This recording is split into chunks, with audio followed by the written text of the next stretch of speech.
প্রথমে যেই মুহূর্তে আপনি সিএ অ্যাপ্লাই করলেন, আবেদন করলেন, তা আপনি আগে ঘোষণা করে নিচ্ছেন আমি বিদেশি।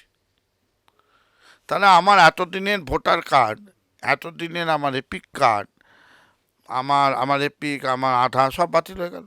আমি বলছি আমি বিদেশি। বিদেশি এপিক রাখতে পারে না, বিদেশি আধার রাখতে পারে, তাও বিশেষ মজুরির ক্ষেত্রে। বাকি হচ্ছে আমার জমি জায়গা দলিল সব বাতিল হয়ে গেল। আমি যে মুহূর্তে বিদেশি বললাম তো আমাকে ব্যাক টু স্কোয়ার। সিএটা তো অন্য কারণে মত, আমি আর ঢুকছি না মুসলমানদের বাদ দেওয়ার। সিএর আগেও তো নাগরিকত্ব নর্মালি ন্যাচারালাইজেশন, তাহলে এত বছর যদি বাংলাদেশের হয়ে যাওয়ার পর এসে যায়, তারা সেই সুবাদেই তো নাগরিক হয়ে গেছে।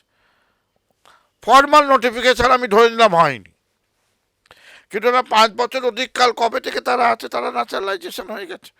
ভারত সরকার একটা ঘোষণা করে দিতে, এরা যদি ন্যাচারালাইজেশন হয়ে গেছে, আমরা ঘোষণা করছি প্রত্যেকে ইন্ডিভিজুয়াল অ্যাপ্লাই করো, তাহলেই হতো। সিএরও তখন দরকার ছিল, করেনি এতদিন। সিএতে যেই আপনি অ্যাপ্লাই করলেন আপনি বিদেশি হয়ে গেলেন। বিদেশি আপনি এখন কবে নাগরিকত্ব পাবেন, ওয়েট করুন। সেটা এইটার মধ্যে কি করে সম্ভব হবে? এইটার মধ্যে সম্ভব হয় যে ভোটের ঘোষণা করার পরও বোধহয় নমিনেশন দেওয়ার আগে পর্যন্ত বোধহয় থাকে। তার মানে ততদিন তোমার আয়ু। তার আগে কি হবে? সুপ্রিম কোর্ট বলে দিয়েছে, আত্মদ্বীপ সংগঠন গেছিল, সুপ্রিম কোর্ট বলে দিয়েছে যে না, আগে সরকার দেবে নাগরিকত্ব, তারপর তো ভোটার। অবভিয়াসলি বিদেশিদের ক্ষেত্রে তাই। এখন তুমি আগে নাগরিকত্ব দাও, এটা একটা ভুল প্রচার ছিল। মানে যারাই করুক, আমি কারণ নাম করছি না, ভুল প্রচার ছিল যে এরা কার্ড ফিল আপ করলে তুমি নাগরিক হয়ে যাবে, তুমি ভোটার হয়ে যাবে। মোটেই না, প্রসেসে যেতে হবে।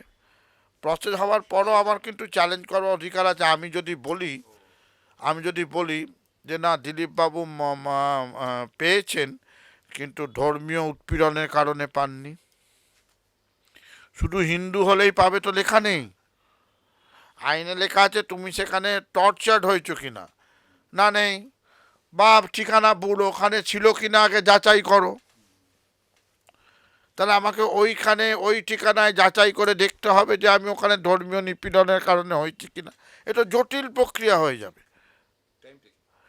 ফলে কি হবে এর মধ্যে কেউ জানে না। সোনালী খাতুনের ক্ষেত্রে আমরা দেখাতে পারা হয়ে গেছিল যে সে ভারতের নাগরিক, তার বাবা মাও ভারতের নাগরিক, খাতুন মানেই সে বাংলাদেশি নয়। এবং তখন তাকে সুপ্রিম কোর্ট, কেন্দ্রীয় সরকার চাইছিল, জোর করে নিল। এরকম যাদের যাদের নেই, বেনাগরিক হয়ে সন্দেহজনক ভোটার হয়ে, ডি ভোটার হয়ে, তারপরে বিরোধী দলনেতা ডিডিডি বলে নামিয়ে দিয়েছেন, ডিপোর্ট করো, ডিলিট করো, এই করো, এইসব আতঙ্কের পরিবেশ থাকবে, অশান্তির পরিবেশ থাকবে। এবং আপনি যদি দেখেন বিজেপি আর এস এর কোনো তো মানুষের জন্য কোনো আন্দোলন নেই। আন্দোলন বলতে বাবরি মসজিদ ভাঙা ছাড়া আর তো কোনো আন্দোলন নেই। আরএসএস বলে রাজনীতি করে না, চূড়ান্ত রাজনীতি করে। বুলডোজার পলিটিক্সকে আনা, একটা একটা লোক একই তার বাড়িকে ধ্বংস করে দেওয়া, মুসলমান হলে বাড়ি উচ্ছেদ করে দেওয়া, এই পলিটিক্স কখনো মানুষের মঙ্গল করতে পারে না।